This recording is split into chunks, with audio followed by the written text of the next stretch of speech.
Hi everyone, কেমন আছেন সবাই? আশা করি ভালোই আছেন। আজকের ক্লাসে আমরা পার্ট বি অ্যাপ্রিশিয়েটিং পোয়েট্রি এটা নিয়ে আলোচনা করব। তো এর আগে আমাদের প্রথমে পোয়েমটা ভালোভাবে পড়ে নিতে হবে। আর রেড রেড রোজ লিখেছেন কে? Robert Burns. O my love is like a red red rose, আমার প্রিয় যেন এক লাল লাল গোলাপ। That's newly sprung in June, যা সদ্য ফুটে জুন মাসে। O my love is like the melody, আমার প্রিয় যেন এক সুর। দ্যাটস সুইটলি প্লেড ইন টুন, যে সুর মধুরভাবে বাজে মনের গভীরে। So fair art thou my bonnie lass, তুমি যেমন সুন্দর প্রিয় আমার। So deep in love am I, আমি তেমন গভীর ভালোবাসি তোমায়।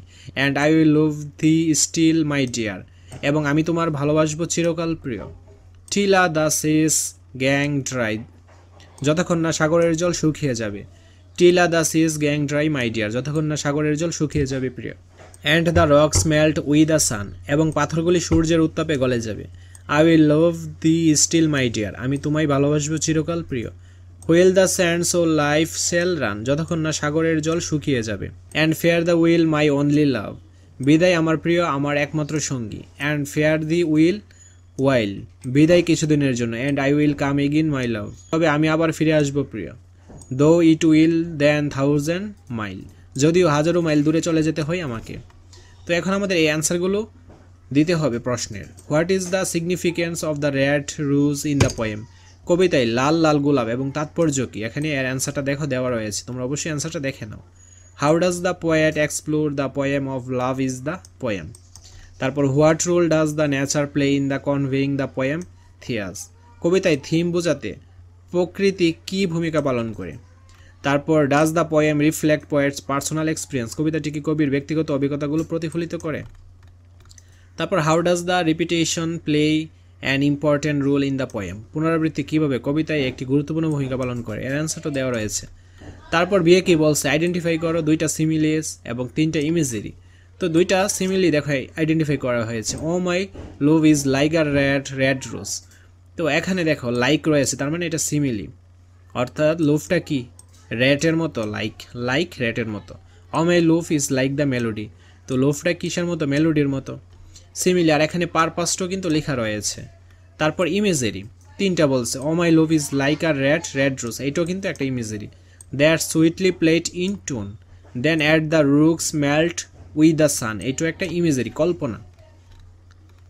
তারপর পার্ট সি কি বলছে? Write the theme of the poem, অর্থাৎ তুমি যে কবিতাটা পড়েছো এইটার থিম লেখার জন্য বলছে, সামারি লেখার জন্য বলছে। এখানে এর অ্যান্সারটাও রয়েছে, তোমরা অবশ্যই এটা ভালোভাবে দেখে নিও। তো 5 নং কি আসবে দেখো। You know English is an international language, so to communicate with the people outside the border there is no substitute to English. So organization often seek people having good command of English. Besides, books and lectures on higher education are often in English. তো now write a paragraph on the importance of learning English, অর্থাৎ 5 নংয়ে আসবে কি তোমাদের একটা paragraph, আর এই প্যারাগ্রাফটা হচ্ছে the importance of learning English. এটা তোমরা এই প্যারাগ্রাফটা স্পেসিফিকলি শিখে নিতে পারো, অথবা এই ক্লাস 9-এর যে রাইটিং পার্টের প্লে লিস্টটা রয়েছে ওই জায়গা থেকে প্যারাগ্রাফ কীভাবে লিখতে হয় এর নিয়মটা দেখে নিতে পারো।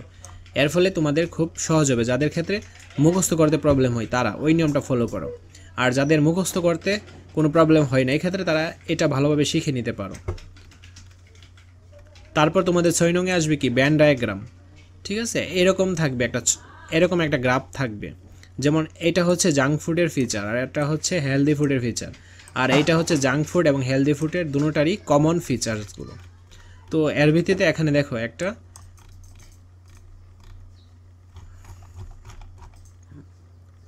এর ভিত্তিতে দেখো এখানে ডিসক্রাইব করা হয়েছে। ঠিক আছে, তারপর 7 নংয়ে কি আসবে দেখো। Read the text and identify the element and relevant example of an explanatory text. তো এক্সপ্লেনেটরি টেক্সট কিন্তু আমি তো আলোচনা করেছিলাম। ঠিক আছে, তো এখানে প্রথমে কি বলছে? জেনারেল স্টেটমেন্ট, অর্থাৎ এই জেনারেল স্টেটমেন্টটা হবে তোমাদের যে টেক্সটটা এর প্রথম লাইনটা। ঠিক আছে, তারপর the text is written in simple present tense, অর্থাৎ কোন কোন সিম্পল প্রেজেন্ট টেন্স ভার্বগুলো ইউজ করা হয়েছে সেগুলো বের করে করে লিখে দিবে। এই যে দেখো সিম্পল প্রেজেন্ট টেন্সগুলো বা ভার্বগুলো এখানে লেখা হয়েছে। তারপর ইউজিং টাইটেল, প্রত্যেকটা এক্সপ্লেনেটরি টেক্সটেরই একটা টাইটেল থাকবে, এই টাইটেলটা এখানে দেওয়া হয়েছে। তারপর বলছে ফার্স্ট সেন্টেন্স লেখার জন্য ফার্স্ট সেন্টেন্স লিখে দিবে। দেন কানেকটিভস আর ইউজড, তুমি যে কানেকটিভগুলো পাবে এগুলো কিন্তু আমি আলোচনা করেছিলাম এর আগের যে সেটটা ওইটাতে, তোমরা ওই সেটগুলো ভালোভাবে দেখে নিবে। কানেকটিভ হচ্ছে এস, ঠিক আছে, এখানে এসটা লিখলাম, এছাড়া আরও যদি থাকে সেগুলো লিখে দেবে।